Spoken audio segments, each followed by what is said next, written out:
Hello dear students, welcome to scholar study centre. मैं Robin Chaudhary एक बार फिर आपका स्वागत करता हूं हमारी 30 डेज फॉर बूस्टर सीरीज में। दोस्तों, जैसा कि आप जानते हैं एसएससी सीजीएल 25 अक्टूबर को सीजीएल का टीयर 2 एग्जाम कंडक्ट करवाने वाली है एसएससी एजेंसी। तो उसके लिए हम एक 30 डेज फॉर बूस्टर सीरीज चला रहे हैं जिसका आज पार्ट 7 है। कौन सा पार्ट है? 7। इससे पहले 6 पार्ट हम कर चुके हैं, जिसमें यहां पर ये गलत है, यहां पर ये आज 3 मार्च का होगा दोस्तों। इससे पहले हम 6 पार्ट्स में 2 मार्च में के एग्जाम में जितने भी क्वेश्चंस एसएससी ने इंग्लिश सेक्शन में पूछे हैं उनको सेक्शन वाइज ब्रेक करते हुए grammar, vocab, idioms, one line fillers, parajumbles, cloze test, passage, इस तरीके से हम लोग कर चुके हैं। आज के सेशन में हम लोग ग्रामर बेस्ड क्वेश्चंस उठाने वाले हैं। कब के?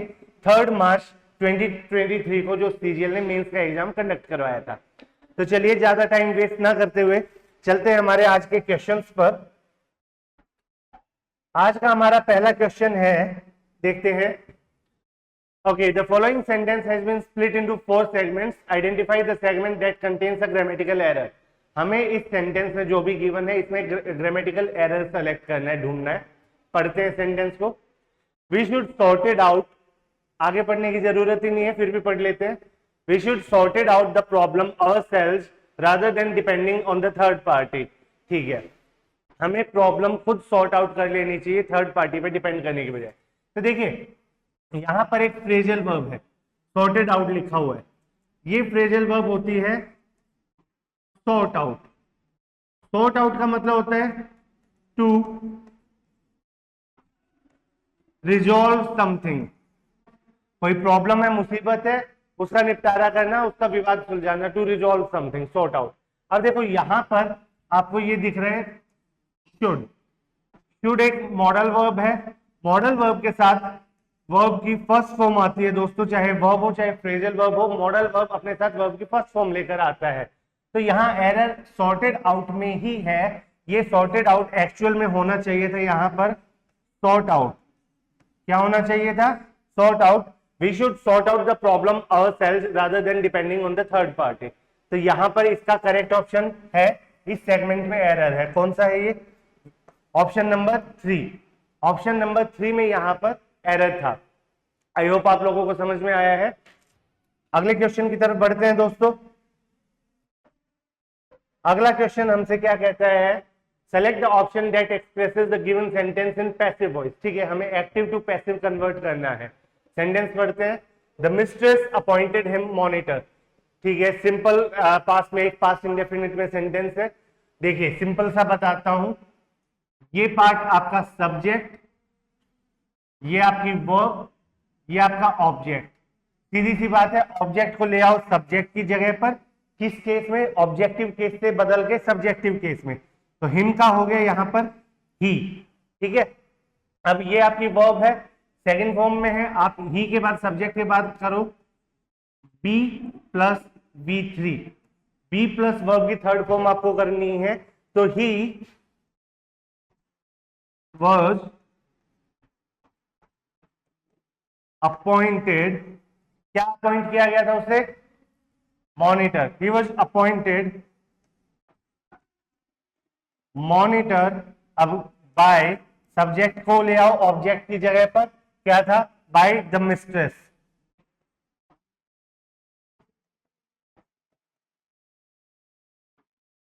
तो करेक्ट हो जाएगा आपका he was appointed monitor by the mistress. देखते हैं कौन सा ऑप्शन में है। मॉनिटर हैड बीन अपॉइंटेड, गलत। ही हैड बीन अपॉइंटेड, गलत। ही was appointed monitor by the mistress, ये आपका सही ऑप्शन है। तो ऑप्शन नंबर 3 आपका राइट आंसर है। The mistress appointed him monitor का वॉइस चेंज होकर हो जाएगा ही was appointed monitor by the mistress. चलिए नेक्स्ट क्वेश्चन की तरफ बढ़ते हैं दोस्तों। नेक्स्ट क्वेश्चन हमसे कहता है, ठीक है, ये भी वॉइस चेंज करना है, इसको पैसिव से एक्टिव में कन्वर्ट करना है। The cannons are being fired continuously by them. ठीक है, देखिए यहां पर ये आपका है सब्जेक्ट, ये हो गया आपका ऑब्जेक्ट। ठीक है, द कैनन्स हो गया सब्जेक्ट, देम हो गया ऑब्जेक्ट। सबसे पहले ऑब्जेक्ट को सब्जेक्ट की पोजीशन पर लेकर आओ सब्जेक्टिव केस के अंदर, देम का हो जाएगा दे। अब देखो यहां पर they the cannons are being fired है, तो यहां पे आपको पता चल रहा है कि आपका कौन सा टेंस है, प्रेजेंट कंटिन्यूअस टेंस चल रहा है यहां पर। तो यहां पर क्या करोगे, दे के साथ बी की फॉर्म प्रेजेंट के लिए क्या आएगी, दे आर, और बीइंग, अब बीइंग हट जाएगा और आपकी जो एक्चुअल वर्ब है वो V1 ING की फॉर्म में आ जाएगी। एक्चुअल वर्ब किसकी फॉर्म में आ जाएगी, V1 ING की फॉर्म में। They are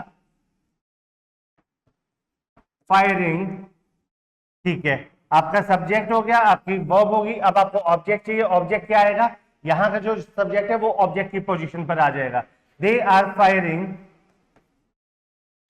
the cannon continuously, जो बचा हुआ पार्ट है वो लिख दो।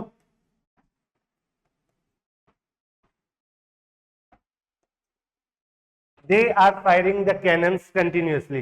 देखते हैं कौन सा ऑप्शन है, दे फायर्ड गलत हो गया, they are firing the cannons continuously, option number 2 सही है। यहां पर दे हैव फायर्ड गलत हो जाएगा, द कैनन्स फायर कंटिन्यूअसली ये गलत हो जाएगा। करेक्ट ऑप्शन है आपका they are firing the cannons continuously.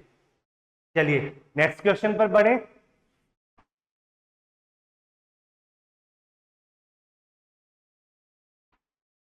Next question कहता है दोस्तों हमसे, select the option that expresses the given sentence in passive voice. ठीक है, फिर से एक्टिव से पैसिव हमें कन्वर्ट करना है।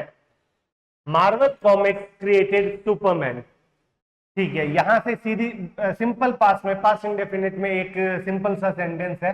सब्जेक्ट उठा लो मार्वल कॉमिक्स, इसने कुछ एक्शन किया, ये आपकी वर्ब, किसके ऊपर वो एक्शन किया, ये आपका ऑब्जेक्ट। एक बेसिक स्ट्रक्चर बना, ऑब्जेक्ट को उठा लाओ सब्जेक्ट की पोजीशन पर, क्या है, सुपरमैन। सुपरमैन, अब यहाँ पे वर्ब की सेकंड फॉर्म है, तो यहाँ पे पैसिव बनाते हुए क्या करोगे, बी की फॉर्म प्लस वर्ब की third form. Superman was created, अब यहां पे जो ऑब्जेक्ट है वो वहां का सब्जेक्ट बनकर आए, सब्जेक्ट इधर ऑब्जेक्ट बनेगा। Created by Marvel comics, Superman was created by Marvel Comics, ये इसका करेक्ट होगा वॉइस चेंज होने के बाद। देखते हैं कौन से ऑप्शन में है, पहले ही ऑप्शन में Superman was created by Marvel Comics. बाकी देखते हैं, Superman was created, no. Superman is created, no. Marvel Comics is creating, no. Correct option आपका क्या है, correct answer option number 1, Superman was created by Marvel Comics, ये आपका right answer हो जाएगा इस क्वेश्चन का। आई होप क्लियर है ये क्वेश्चन भी। अगले क्वेश्चन की तरफ बढ़े दोस्तों।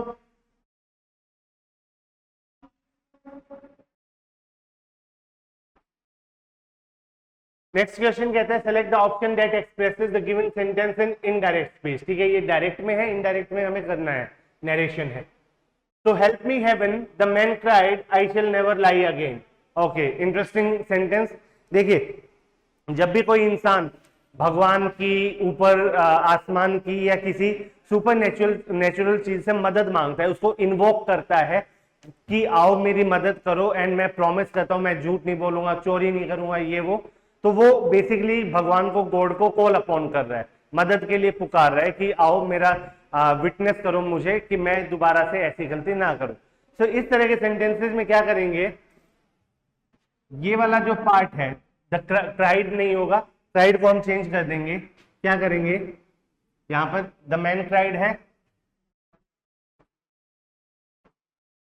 द मैन, अब इसको, ये हेवन को या तो इन्वोक कर रहा है या कॉल अपॉन कर रहा है, मैक्सिमम टाइम कॉल अपॉन करेंगे हम। The man called upon heaven, ठीक है, उसने मदद मांगी है हेवन से, क्या कि आओ देखो विटनेस करो कि मैं दोबारा झूठ ना बोलूं। The man called upon heaven to witness his resolve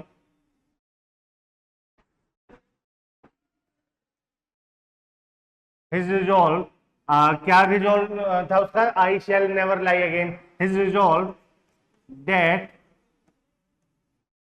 he would never lie again. देखो यहां वुड है, वहां पे शेल था, ठीक है, शेल था, लेकिन आपकी ये जो रिपोर्टेड वर्ब है ये कैसी है, पास्ट में है, तो ये पास्ट में है, तो आपका रिपोर्टेड स्पीच भी पास्ट में जाएगा, रिपोर्टेड स्पीच पास्ट में जाएगा, तो शैल या विल का क्या हो जाएगा, वुड हो जाएगा। So the man called upon heaven to witness his resolve that he would never lie again।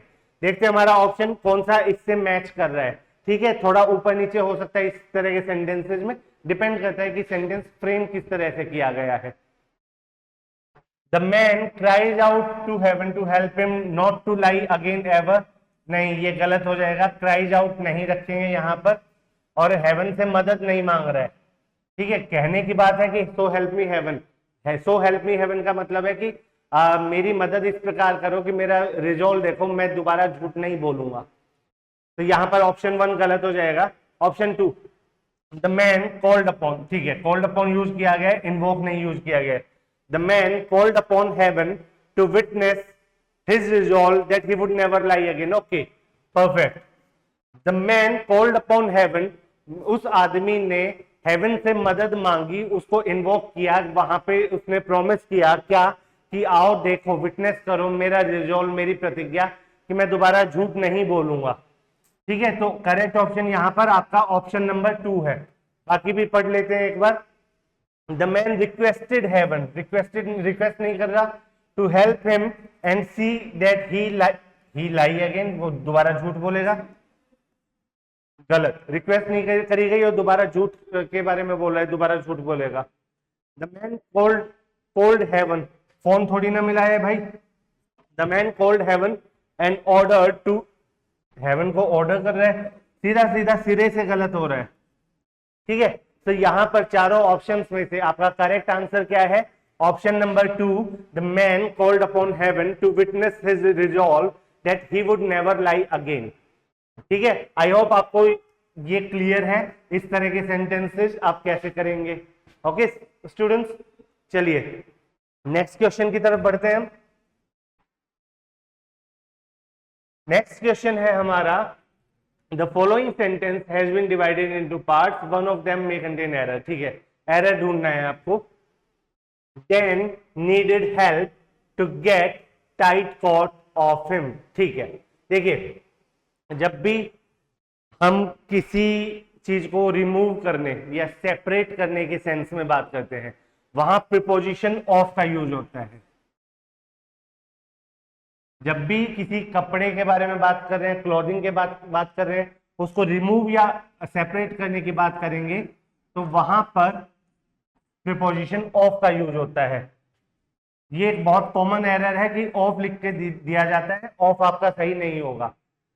Then needed help to get tight coat of him, ये जो ऑफ है इसकी जगह हो जाएगा, कोट उतारने में मदद चाह रहा है वो, then needed help to get tight coat of him, तो करेक्ट क्या होगा यहाँ पर, और डबल एफ, तो नो एरर नहीं, एरर है इसमें, then needed help में कोई एरर नहीं है, to get the इसमें एरर नहीं है, tight coat off him, option number 4 आपका करेक्ट आंसर है दोस्तों। यहाँ पर सिंपल था, आई होप आपको पता था, या नहीं पता था तो अभी पता चल गया है, तो बहुत सिंपल था। आगे चलते हैं।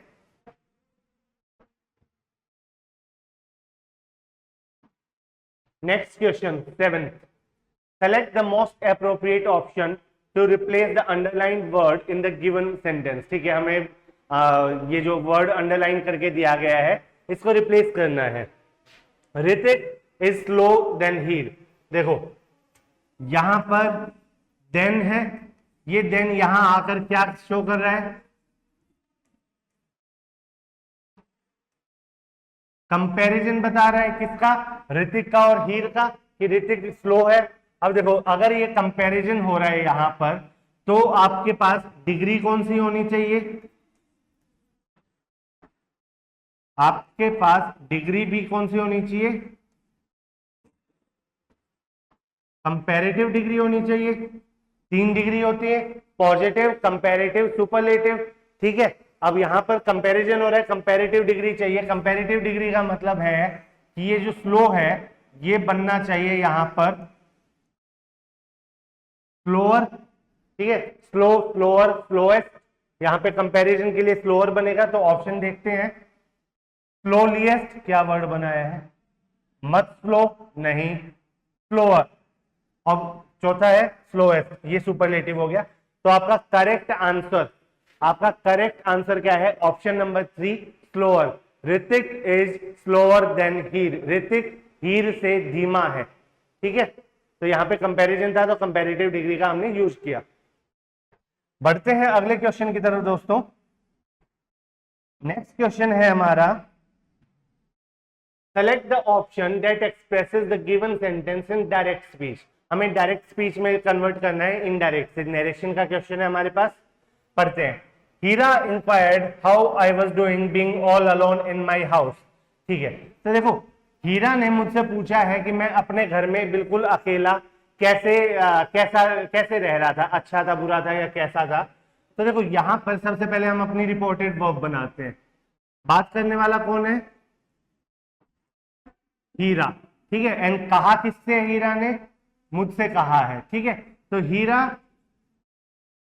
सेड टू मी, आई का मी हो जाएगा, ऑब्जेक्टिव केस में चला जाएगा।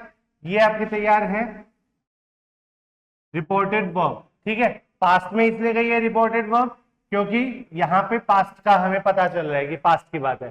तो हीरा सेड टू मी, हीरा ने मुझसे क्या कहा था कि तुम अकेले अपने घर में कैसे रह रहे हो, कैसे हो। तो Hira said to me, WH family maintain रहेगी, हाउ, आई की जगह क्या हो जाएगा, हाउ आर यू, क्योंकि हीरा के लिए मैं सेकंड पर्सन था। How are you doing being all alone in your house.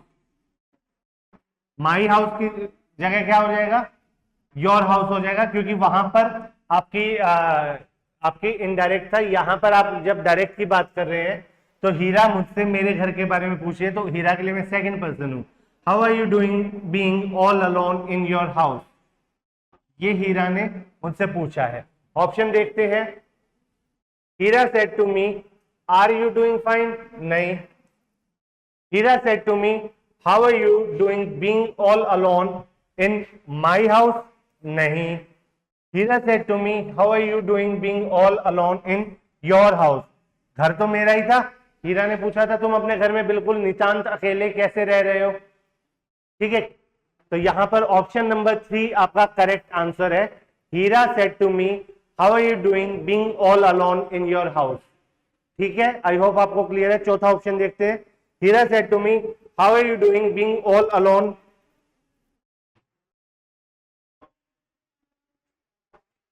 Hira said to me, how are you doing being all alone in your house? Hira said to me, okay. यहां मुझे लगा दोनों option same type हो गए हैं। ठीक है, हीरा ने यहां पे देखो क्वेश्चन पूछ रही है, क्वेश्चन के लिए क्या जरूरी है, WH फैमिली के साथ पहले आपकी हेल्पिंग वर्ब आए। क्वेश्चन पूछने के लिए क्या जरूरी है, WH फैमिली के साथ पहले हेल्पिंग वर्ब आए। यहां पर WH फैमिली के साथ हेल्पिंग वर्ब नहीं है, बीच में उसने यू को डाल दिया है जो गलत है। ठीक है, सो ऑप्शन नंबर 3 आपका करेक्ट होगा। Hira said to me how are you doing being all alone in your house. चलिए बढ़ते हैं अगले क्वेश्चन की तरफ दोस्तों। अगला क्वेश्चन है आपका, select the option that expresses the given sentence in reported speech. ठीक है, इसको हमने स्पीच चेंज करना है direct to indirect. Joey said to the girl how are you doing. ठीक है, बहुत सिंपल है। जोई ने देखो क्वेश्चन पूछा है उससे। ठीक है, तो जोई आस्क्ड द गर्ल। ठीक है भाई, ये जो हमारी रिपोर्टेड वर्ब थी इसको हमने चेंज कर लिया। जोई आस्क्ड द गर्ल, ये पास्ट में था, इसको भी पास्ट में लेकर आए हैं। हाउ आर यू डूइंग, ये जो आपका रिपोर्टेड स्पीच है ये यहां पर प्रेजेंट में है, क्योंकि जोई ने जब उससे पूछा तब प्रेजेंट में पूछा था, लेकिन अब जब हम बात करें रिपोर्टेड वर्ब की तो अब उसको भी पास्ट में कन्वर्ट करेंगे। तो ask the girl how she was doing, how she was doing. देखते हैं हमारे ऑप्शन। जोई ask the girl if she was doing fine, नहीं। जोई ask the girl how was she doing, नहीं।